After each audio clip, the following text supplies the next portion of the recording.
The very first thing you want to do is inhale and breathe your breath downward, imagining your diaphragm filling up and then filling up so much that it pushes all the way down to your pelvis so that you sort of feel your internal organs and you feel the sensation of pressure up against your pelvis.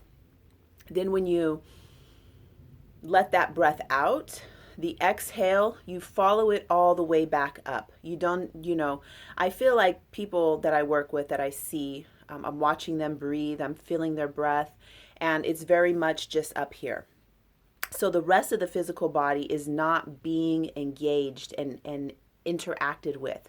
So you'll hear it in people's voices when they talk, because when they're up here, they have this kind of sound because they're only up here. You want to be able to play around with going up, like raising it, going up, and then also going back down, and hearing the different tones that you can raise and lower in your body. Then when you play around with those toning, just you can just follow the musical scale and go from down to up, from up to down, go all over the place. And then after you've gone through a series of that, you're just going to find where is your natural, like what is your natural sound? And then you can adjust that at any time. Like if you're talking to a kid, you might you might go like that. If you're in bed with your lover, you might have more of a, air or that sort of whispering sound. So just knowing that you have that available to you so that you can play with vibration in your physical body. So that's the first thing I want to mention is about breathing. And before you speak to somebody, especially if it's an important conversation, you want to inhale, push your diaphragm all the way down, make contact with your pelvis.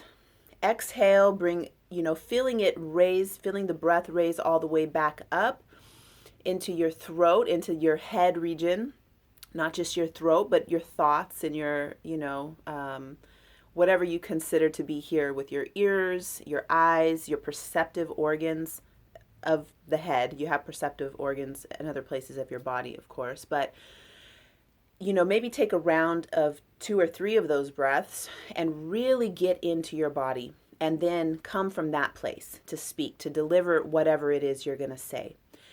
The next thing I want to mention here is that when there's something in your life that's a pattern that you want to change, or even if you just notice a pattern, that pattern is held at a vibrational frequency within your body.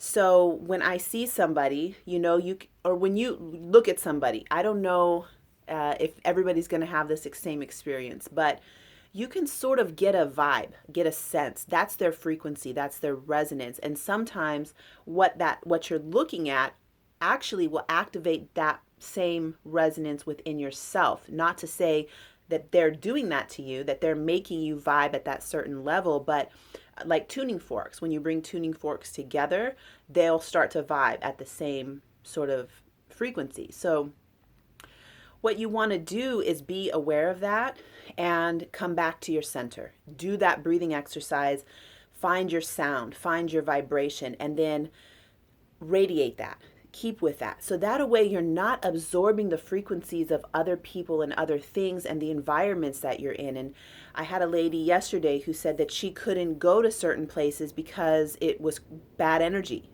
There is no bad energy. There is no bad energy. Everything that has frequency, that has energy, is just a vibration. What it triggers for you is what you might call good or bad. But even then, I think, I mentioned in the video yesterday that I got triggered. I said, I got triggered so hard. I really did. And I see that as an opportunity for growth. This is an initiation. Anytime you get triggered, especially when it's a big one, it's a big thing that's moving energy in your body, treat it and honor it like an initiation from the divine. Like this is a chance for you to change a pattern, to notice and recognize a pattern and then be able to change it. So where the sound comes in, is where when you inhale, pushing the diaphragm down, making contact with the pelvis, and then exhale, letting that come back up. What I just was doing in the bath was finding different tones. So going from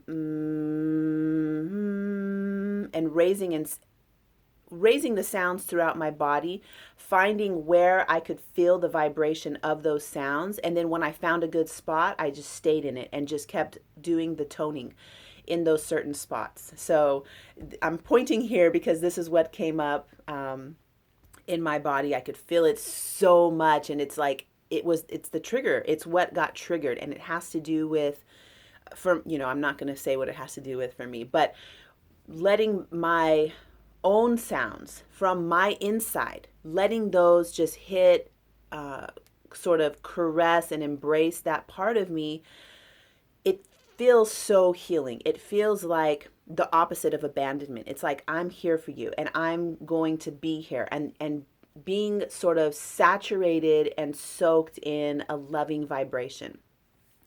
So this is one way. The word that's coming is grunty. So in yoga philosophy, we have these different areas of our body. It's a lock or a knot.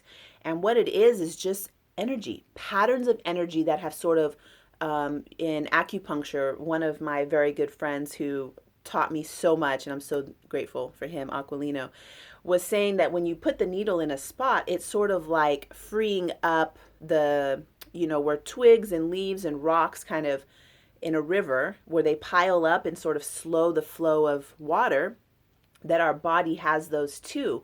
In Tantra, that would be a grunty or a lock.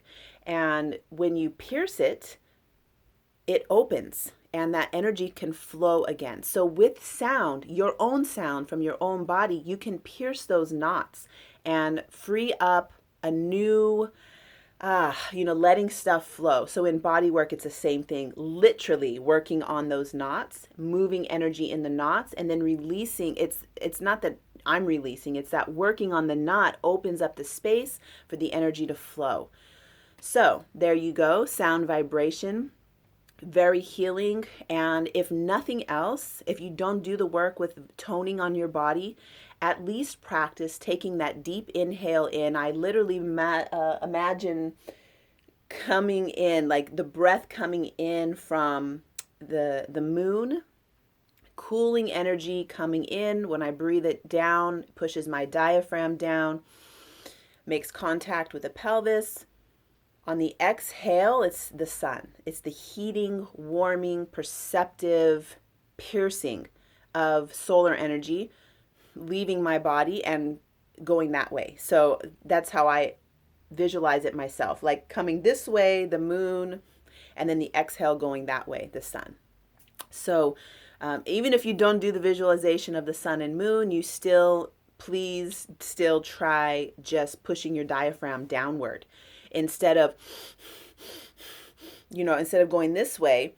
Because when you inhale, if you look at the diaphragm, it's a dome. And when you inhale, it's meant to push down, but most people, I would say 97% of people, don't expand their diaphragm, they don't expand their rib cage, and they might do it in yoga, but up here.